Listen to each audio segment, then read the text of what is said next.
आप खिलवाड़ करते हो, इसीलिए ही देश आपको अभी सजा दे रहा है। इंडी गठबंधन का सारे दल आज हिंदू को डेंगू, मलेरिया, एड्स बोल रहा है। मैं दिल से चाहता हूँ कि राहुल गांधी और सोनिया गांधी का एक स्टेटमेंट निकाले और क्लियरली बोले कि we don't endorse all this thing. Modi ji तो ऑन रिकॉर्ड है कि मैं किसी को पैसा खाने नहीं दूंगा, ना खाऊंगा न खाने दूंगा।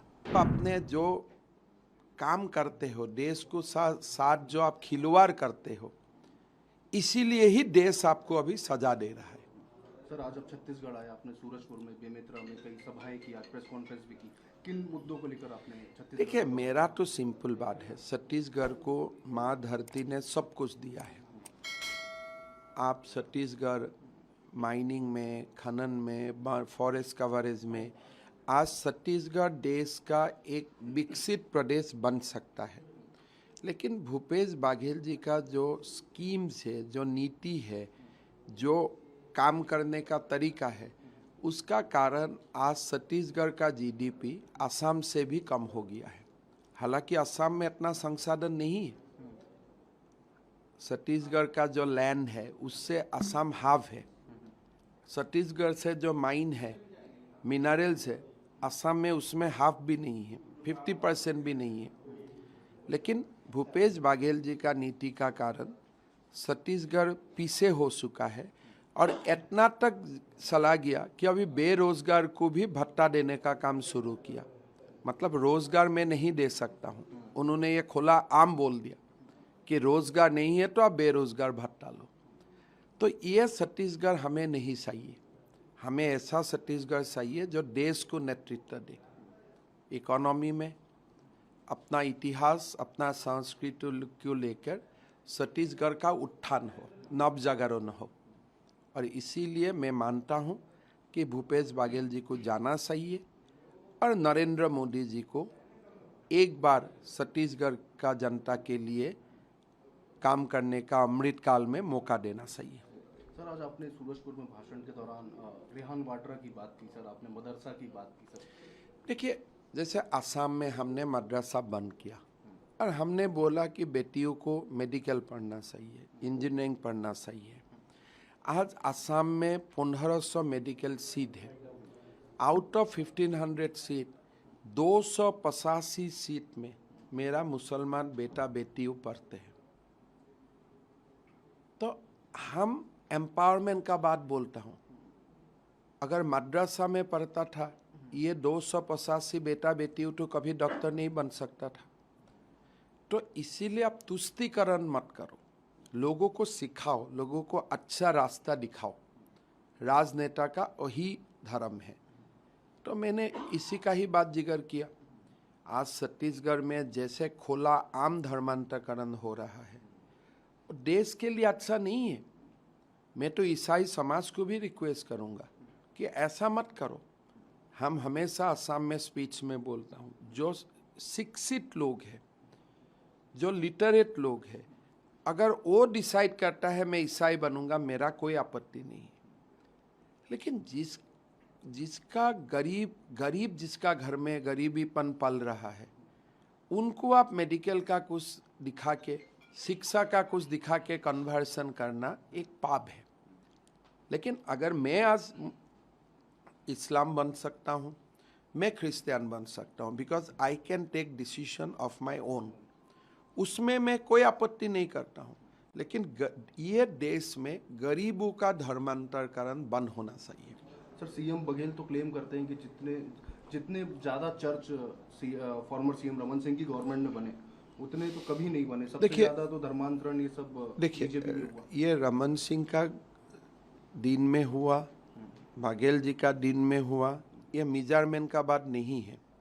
अगर रमन सिंह जी का समय में हुआ, मेरा पता नहीं है, आपका समय में कानून लेके इसको बंद कीजिए। ये एकदम सिंपल बात है ना। अगर आपको लगता है कि रमन सिंह जी का समय में कुछ हुआ है जो आप भी इसको अच्छा नहीं मानते हो, तो आपका तो विधानसभा में फुल मेजॉरिटी है, आप जाके क्यों बंद नहीं करते हो? जब आप बंद नहीं करते हो तब मुझको यही मानना पड़ेगा कि आप ये बात जस्टिफाई करने के लिए बोलते हो, बाकी कुछ कारण के लिए नहीं बोलते। आपका दिल से ये आवाज़, आपका दिल का आवाज़ ये नहीं है। अगर कहीं में आपको बुराई देखता है, आप सीधा जाके प्रहार करो ना बुराई का ऊपर। कौन किया है? आज जैसे आप लोग मुझको मणिपुर का बारे में क्वेश्चन पूछते हो, मैं नहीं बोलता हूँ 2012 में कांग्रेस का समय में 2500 लोग मारा था, इसलिए एक भी जीवन जाना दुख का बात है, वो जस्टिफाइंग का बात नहीं है। तो देश में ऐसा कानून होना चाहिए जिसमें गरीबों का धर्मांतरकरण बंद होना चाहिए। जब आप एक शिक्षित हो जाते हैं, आप +2 पढ़ते हो, डिग्री पढ़ते हो, आप अपना डिसीजन बिना इंड्यूसमेंट आप ले सकते हैं, तब आपको जरूर धर्मांतरकरण का अधिकार है। तो ये सब मुद्दा है, चुनावी मुद्दा है, समाज का मुद्दा है, और ये सब मुद्दा खोल के बोलना भी चाहिए, नहीं तो रुक जाते हैं कहीं ना कभी। सर, आपने बाबर की बात की, क्या आपको लगता है कि रोहिंग्या और यहाँ पे भी छत्तीसगढ़ में भी बहुत ज़्यादा बसावट हो गई? देखिए, छत्तीसगढ़ ऐसा है, अभी हमने काल परसों एक केस एनआईए को दिया हूँ। पहले तो असम में घुसपैठी आते थे, अभी घुसपैठी त्रिपुरा असम होते हुए मेन लैंड तक आना शुरू कर दिया, और वो लोग आके फिर नेटिव किसी को शादी करके धीरे धीरे धीरे धीरे स्टेबलाइज हो जाता है। तो आसाम वो दौर से गुजर चुका है। तो इसीलिए मैं भारत का बाकी प्रदेशवासियों को निवेदन करूंगा कि आसाम का दिल में जो दुख है आज, ये दूसरा प्रदेश में होना नहीं चाहिए। छत्तीसगढ़ में रोहिंग्या आना शुरू हुआ है, जो भी उपाय से अभी बंद करिए, नहीं तो जो उनका लेवल ऑफ बर्ड है 10:2, 12:2, और डेमोग्राफी चेंज होने में समय नहीं लगता है, तो इसको आइडेंटिफाई करो, कैंप है कैंप में ले जाओ। लेकिन अपना बीच में अगर एक बार घुस गया, निकालना मुश्किल है। तो ये वो बात छत्तीसगढ़ का लोगों का मैंने ध्यान आकर्षित किया। सिद्धांत तो छत्तीसगढ़ का लोग ही लेगा, लेकिन हम एक पीड़ित प्रदेश है, तो इसीलिए हमारा दुख का बाद हमने यहाँ रखा। बाबर की बात करें, बाबर तो हकीकत है, बाबर ने राम मंदिर को ध्वंस किया था, समाज जीवन को ध्वंस किया है। आज भी कोई बाबर है नया युग का, तो उनका खिलाफ हमें, हिंदू हो मुसलमान हो, सबको नज़र रखना चाहिए नया दिन का बाबर का ऊपर।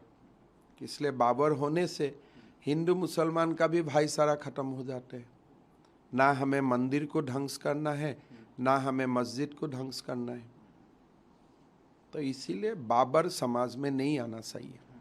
Sir last question, sir second last question, sir TS Singhdeo आपके मित्र, आपने बात की, आप कांग्रेस में थे, बीजेपी में आके सीएम बने, और यहाँ पे 2.5 साल के बाद वो सीएम नहीं बन पाए, ऐसी चर्चा मीडिया में। देखिए, 2.5 साल का बाद टीएस सिंहदेव को सीएम बनना था, नहीं बना, ठीक है। शायद गांधी फैमिली को पूजा करने में इनका कुछ कमियां रह गया, लेकिन आगे जाके ये 1.5 महीना के लिए वो डिप्टी सीएम क्यों बना? एक तो प्रतिष्ठा का बात होता है, तो इसीलिए वो मेरा मित्र है, लेकिन मैं थोड़ा दुखी हूँ कि उसको 1.5 महीना का डिप्टी सीएम पद लेना नहीं चाहिए था। Sir, you have questioned the religious faith of Rahul Gandhi and Sonia Gandhi. नहीं, मैंने यही क्वेश्चन किया, मैं कोई किसी का रिलीजियस फेथ को क्वेश्चन नहीं किया हूँ। मैं इतना ही बोला हूँ कि इंडी गठबंधन का सारे दल आज हिंदू को डेंगू, मलेरिया, एड्स बोल रहा है। मैं दिल से चाहता हूँ कि राहुल गांधी और सोनिया गांधी का एक स्टेटमेंट निकाले और क्लियरली बोले कि we don't endorse all this thing, और आगे बोलेगा तो हम आपका साथ संबंध नहीं रखूंगा। तो ये इतना तो हम आशा कर ही सकता हूं ना। उनका फेथ क्या है उसमें मुझको पढ़ना नहीं है, वो उनका मामला है। लेकिन जो देश का मेजॉरिटी कम्युनिटी का ऊपर आक्रमण होता है, और आक्रमण आपका गठबंधन या आपका दल का अंदर से ही होता है, तो आपका दल का मुखिया होने का नाते आपको एक प्रिंसिपल स्टैंड लेना चाहिए। सर, आपने काफी एलिगेशंस भी लगाए करप्शन को लेकर, घोटाला, गवर्नमेंट, स्टेट गवर्नमेंट घोटाला। देखिए, सर, ये ईडी ने बहुत सारे रेड्स यहाँ किए, चाहे वो कोल स्कैम हो, चाहे लिकर स्कैम हो, उसके उसके बाद बघेल गवर्नमेंट ये कहती है कि ये जो रेट्स हैं सेंट्रल गवर्नमेंट के डायरेक्टिव। नहीं, रेट तो सेंट्रल गवर्नमेंट का डायरेक्टिव से ही तो होगा। बीजेपी नहीं, जरूर तो बीजेपी का डायरेक्टिव में ही होगा।